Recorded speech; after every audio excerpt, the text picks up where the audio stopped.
Olá pessoal, tudo bem?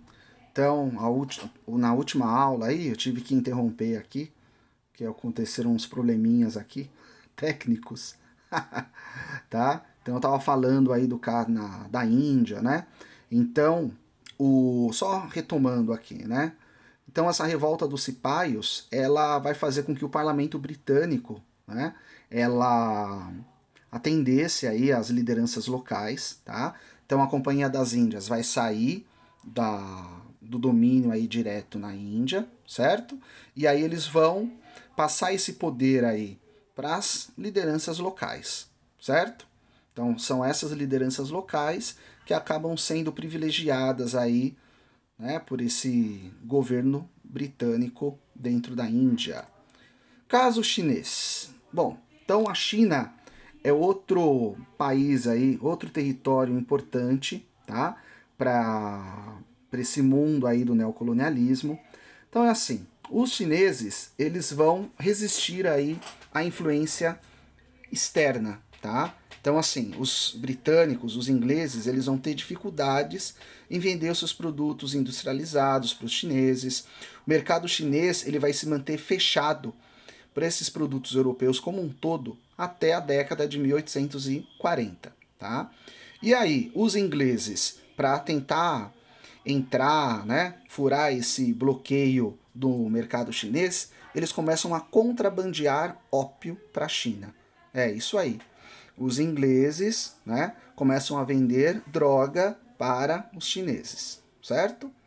Bom, então, com isso, o mercado chinês ele passa, né, a depender um pouco aí do mercado inglês, e os chineses eles começam a vender chá, porcelana, sedas para os europeus, certo? Só que tinha um problema. Os chineses eles vão importar pouquíssimas mercadorias. Então, mesmo aí com essa abertura, né, gradual, lenta do mercado chinês para os produtos europeus, especialmente os ingleses, né, eles vão comprar bem poucas mercadorias. Então, isso não vai gerar o lucro que os europeus queriam, tá? Bom, em 1839, então, o imperador da China ele vai determinar a suspensão da venda de ópio e apreensão e queima dos estoques. Então, a população chinesa ela estava se viciando aí, né, no ópio. E aí o imperador chinês ele vai chegar e falar: olha, acabou, não quero mais o ópio inglês aqui nas minhas terras. Então, os ingleses vão declarar guerra à China, tá?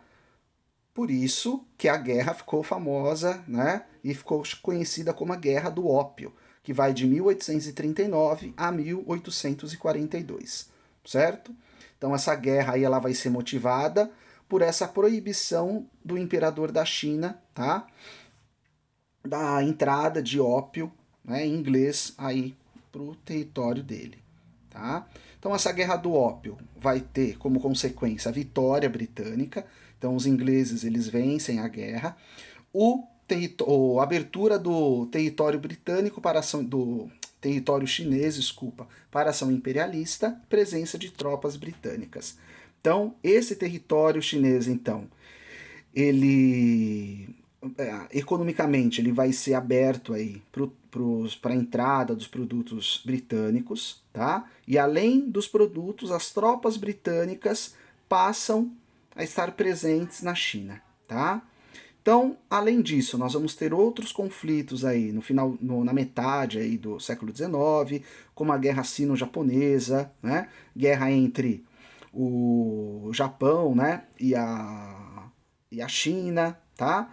E aí a China perde mais uma vez e ocorre uma divisão do território chinês em áreas de influência econômica.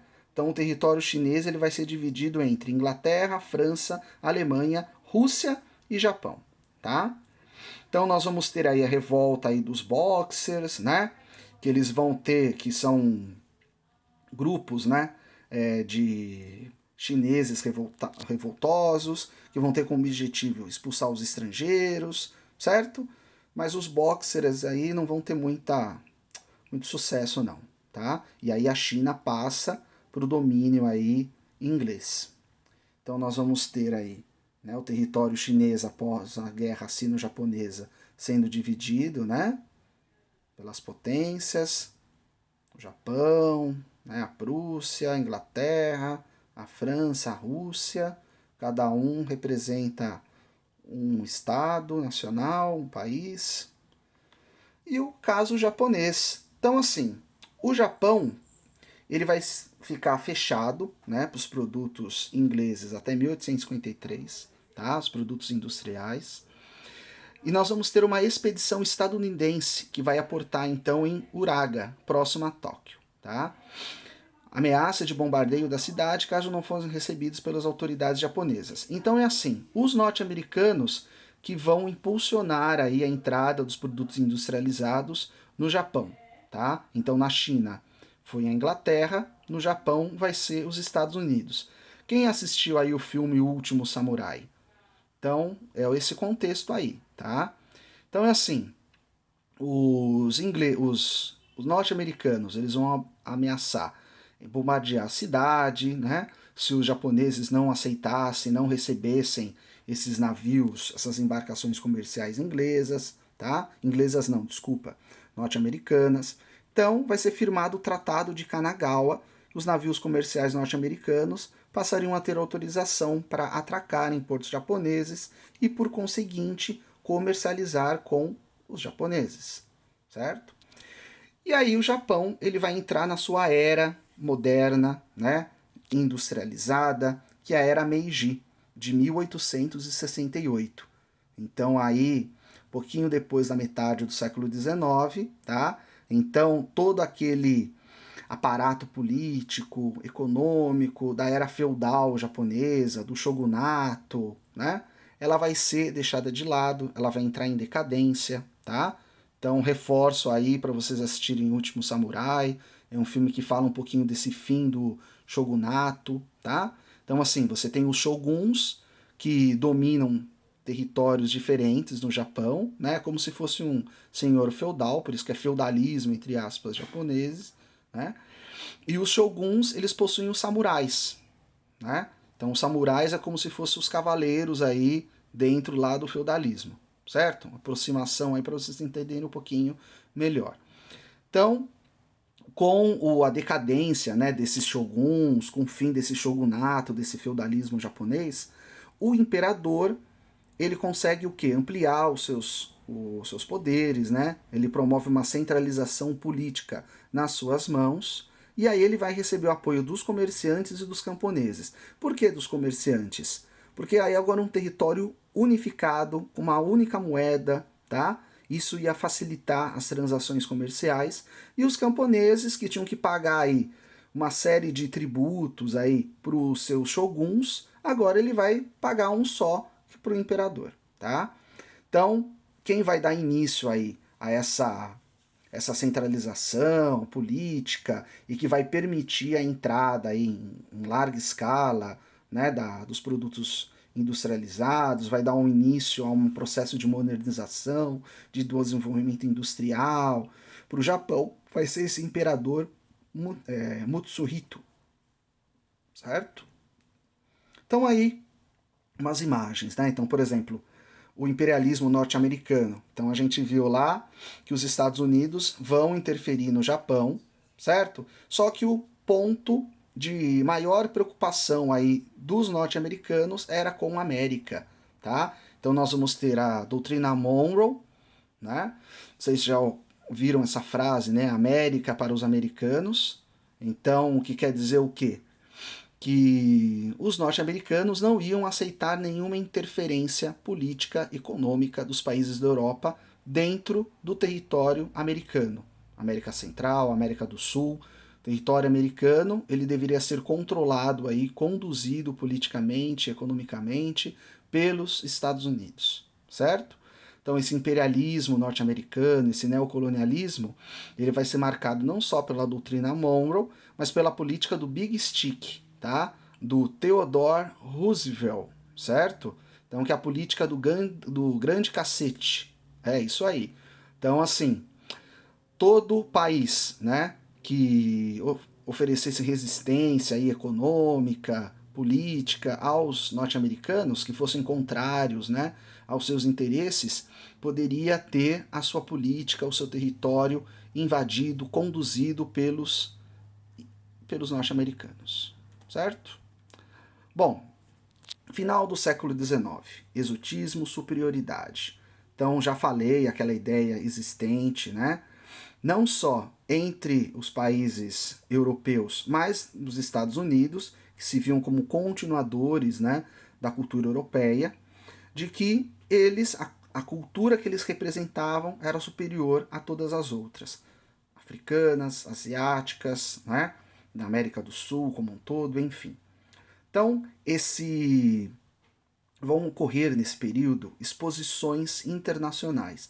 Essas exposições, essas feiras, elas tinham como objetivo mostrar o poderio econômico e industrial desses países.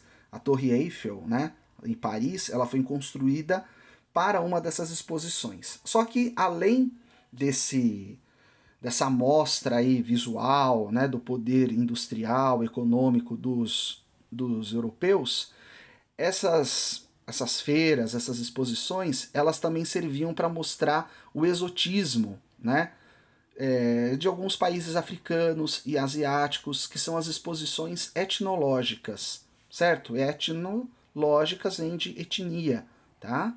Então, em muitas dessas exposições, seres humanos eram enjaulados para o deleite visual do europeu.